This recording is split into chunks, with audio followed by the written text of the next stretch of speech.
Defence की साबिया सैफ को अत्याचार कर हत्या की घटना का हजरत टीपू सुल्तान युवा मंच सेलू की ओर से निषेध दर्शाकर अपराधियों को सख्त से सख्त कार्रवाई करते हुए उन्हें सजा दी जाए, ऐसी मांग का निवेदन आज तारीख 1 सितंबर 2021 बुधवार के रोज यहां के उप विभागीय अधिकारी ऑफिस के सेलू के तहत गृह मंत्री भारत सरकार नई दिल्ली को दिया गया है। इस समय तहसील अध्यक्ष एजाज खान, पत्रकार अल्ताफ मास्टर, इरफान खान, शेख अलीम, शेख तौफीक, बाबा खान के साथ हजरत टीपू सुल्तान युवा मंच के पदाधिकारी मौजूद थे।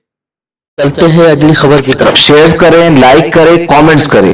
और सब्सक्राइब करें। साथ ही साथ बेल आइकन को दबाएं ताकि आने वाली वीडियो। सही पोषण देश रोशन 1 सितंबर 2021 को सिरसगांव कस्बा चांदुरबार तालुका जिला अमरावती यहाँ की आंगनवाड़ी सेविकाओं ने बस्ती में जाकर गरोदर महिला और छोटे बच्चों को किस तरह से खाने में पोषण आहार देना चाहिए वहाँ पर जन जागृति की जानकारी दी और वहाँ के सरपंच और आंगनवाड़ी सेविका मददनीश इन्होंने फेरी निकालकर गांव में बच्चों को, माताओं को, गरोदर महिलाओं को मार्गदर्शन किया किस तरह से खाने में पोषण दिया जाए जिससे सही पोषण मिलने पर हमारी माताएं बहनें मजबूत होगी और छोटे आने वाली पीढ़ी मजबूत होगी। यहाँ की आंगनवाड़ी सेविकाओं ने किस तरह की प्रतिक्रिया दी है, आइए जानते हैं। योजना है सही पोषण शिरसगाव कसबा तालुका चांदूरबाजार जिल्हा अमरावती आम्ही सर्व अंगणवाडी सेविका पोषण माह कार्यक्रम राबवण्यात येत आहे। सही पोषण देश रोशन या कार्यक्रमाचे उद्घाटन, प्रभात फेरीचे उद्घाटन माननीय सरपंच साहेब व सर्व अंगणवाडी सेविका मदतनीस व छोटी मुले यांच्या हे सर्व उपस्थित असताना पूर्ण कार्यक्रम घेण्यात आला। आमचा एकच उद्देश आहे की शिरसगाव कसबा येथील कुपोषण मुक्त करणे, गरोदर मातांना माहिती देणे, किशोरी मुलींना माहिती देणे, त्यांना योग्य आहाराची माहिती देणे हेच आमचा खरा उद्देश आहे। सही पोषण देश रोशन, सही पोषण देश रोशन। चलते हैं अगली खबर की तरफ। शेयर वंचित बहुजन आघाड़ी की जानिब से परभनी के बीर रघुनाथ सभागृह में 1 सितंबर 2021 को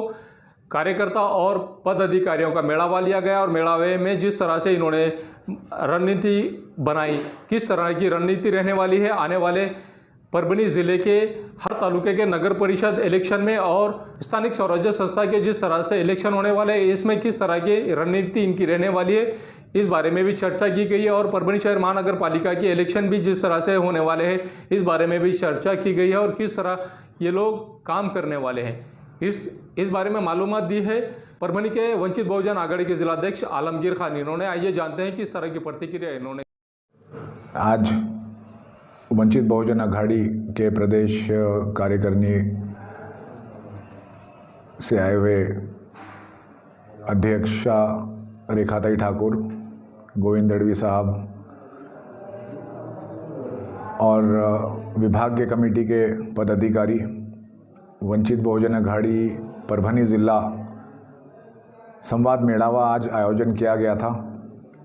और इस मेड़ावे से का आयोजन करने का मकसद यही था कि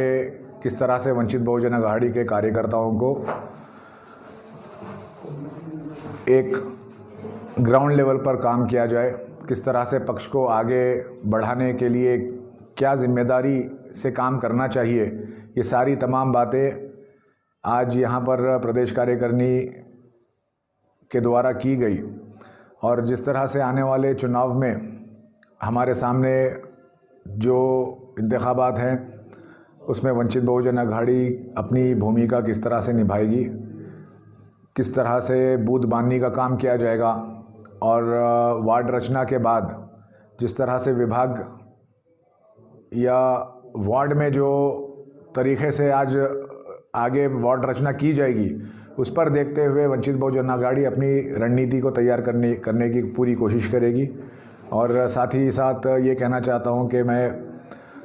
हमने किसी भी कोई पक्ष से युति करने का कोई बात हमारे राष्ट्रीय अध्यक्ष एडवोकेट बाला साहब प्रकाश अम्बेडकर ने नहीं किया और वंचित बहुजन आघाड़ी अपने उम्मीदवारों को सारे चुनाव में सभी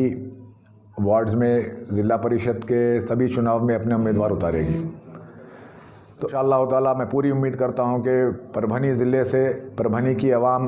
वंचित बहुजन अघाड़ी का पूरा साथ देगी और उनके सभी उम्मीदवारों को आने वाले चुनाव में बहुत अच्छी तरीके से कामयाबी से नवाजेगी। और यही एक चीज़ है कि